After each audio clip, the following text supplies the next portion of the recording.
Rev up your engines!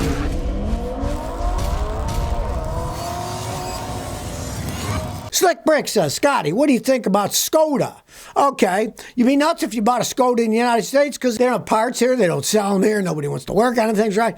But I guess a lot of the stuff is Volkswagen, and in Europe, England, they sell the heck out of those things. If you live in a place like that where there's mechanics that know how to work on them, you can get parts for them.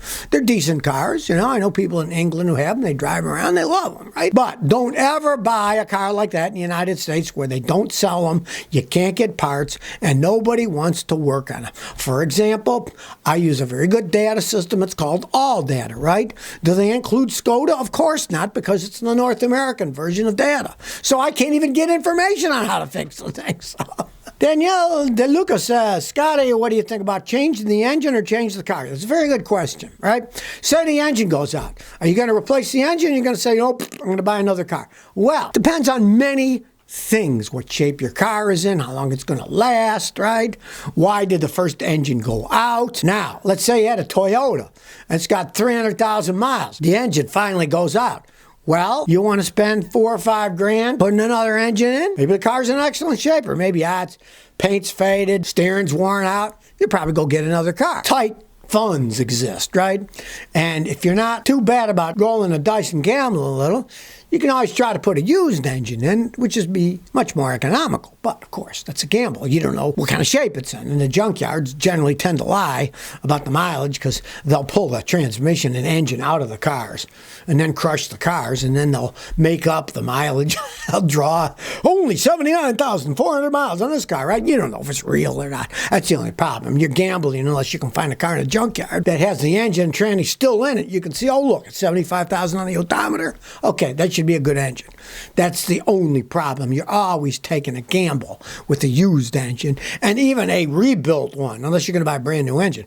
Even a rebuilt one, how good are the rebuilders? A lot of times they aren't all that good. Spencer says, Scotty, I got a 2017 QX30, runs great, less than 70,000 miles. How screwed am I? Well, you know, they're well-made vehicles to a certain mileage. They're luxury cars, right? The problem is when they get high mileage on them, they cost a fortune. Now, that's not high mileage, 70. Now, if you said 170, I'd say, well, you're probably pretty screwed because the catalytic converters will go bad, the transmission will probably go out, the engine will probably start wearing the cams and stuff. But with 70,000 miles, hey, it still might last quite some time. It's just the problem is the Infinities are the expensive Nissans. So the parts cost more, the service costs more, and they do have a tendency as they get older to start to break down and cost a lot of money to fix. That's not that many miles. And it's a 2017, so it's 7 years old. It's not particularly old. You know, you take care of it, it might still go quite a few many years because you're putting low mileage on it. Rock says, Scotty, I'm looking at a used pickup 2001, Nissan Frontier or Toyota Tacoma. Is there much difference? Well, you know, the Tacomas are the gold standard of smaller pickup trucks. And of course, they're not that small anymore. They keep making it bigger, bigger, and bigger, bigger, right? But as the gold standards, they cost a lot of gold, right? Now, you're going to be able to find a Nissan Frontier pickup truck used a lot cheaper than a Tacoma. And they're not bad trucks. They're decent trucks. I am not a Nissan fan, but they make decent trucks. You know, I wouldn't touch the cars anymore, but the trucks are still decent made.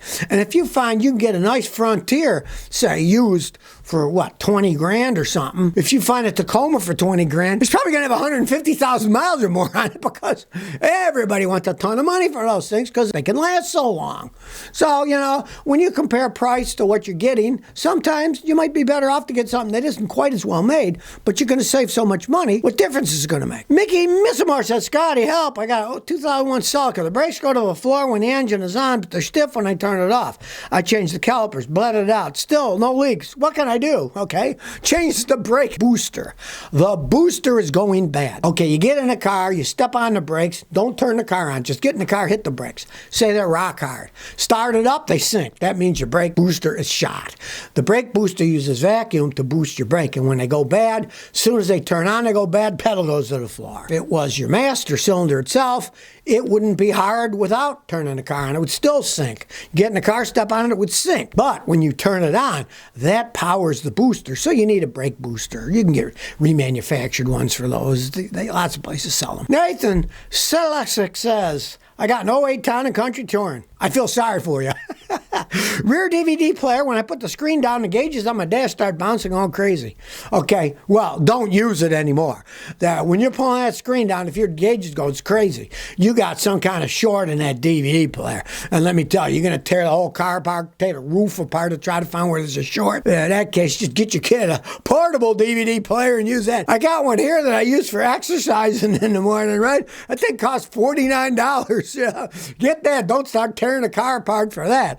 And don't even use it, because if it shorts out your dash eventually and it knocks it out, it could cost a fortune. Just buy another one, put it in, forget about that. I'm amazed it lasted as long as it did on a Chrysler product. Shadow Man says, Scotty, do you hate driving on bumpy, rough roads as much as I do? How quickly can they damage your car's suspension?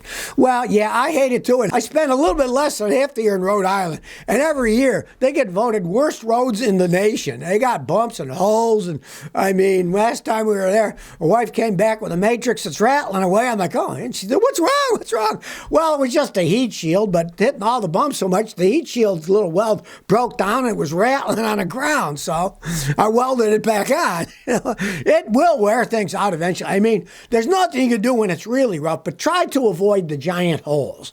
The rough ride, yeah, it'll wear your shocks and stuff more, but what really kills it are the potholes. When you bang down in a pothole that's deep. So try to avoid the potholes whenever possible.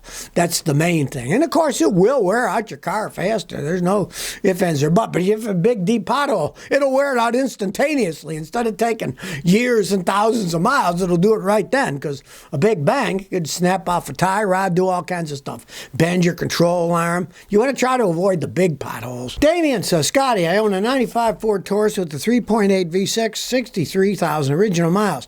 I got it from the original owner. It's 30 years old. Do you think it'll last? Well, those were decent engines back in the day. They were simple.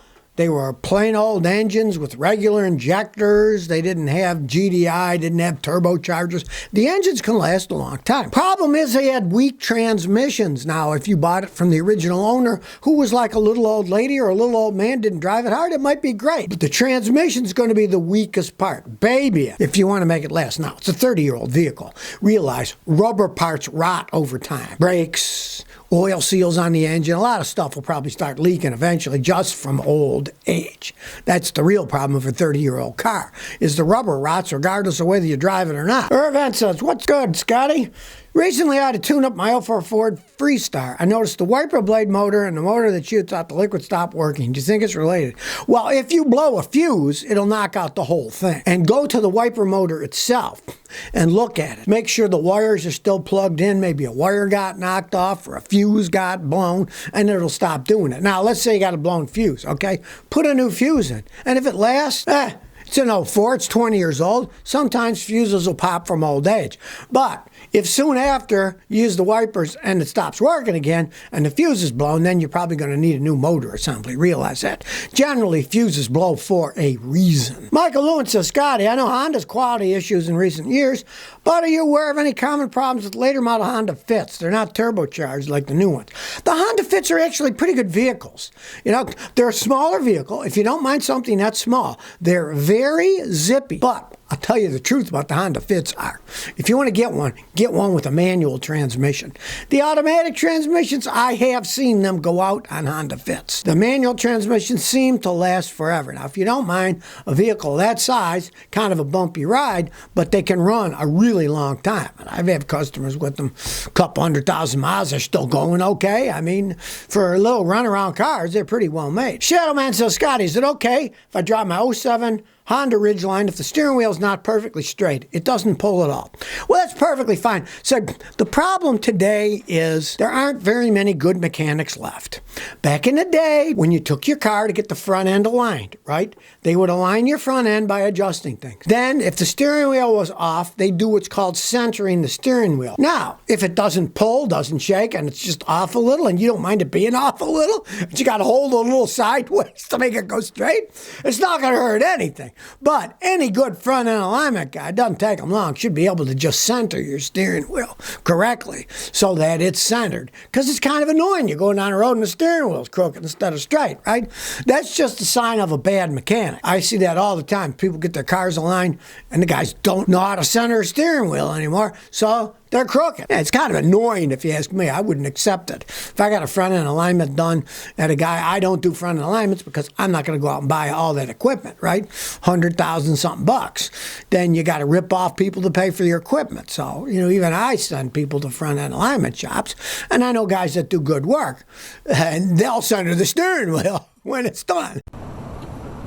So if you never want to miss another one of my new car repair videos, remember to ring that bell.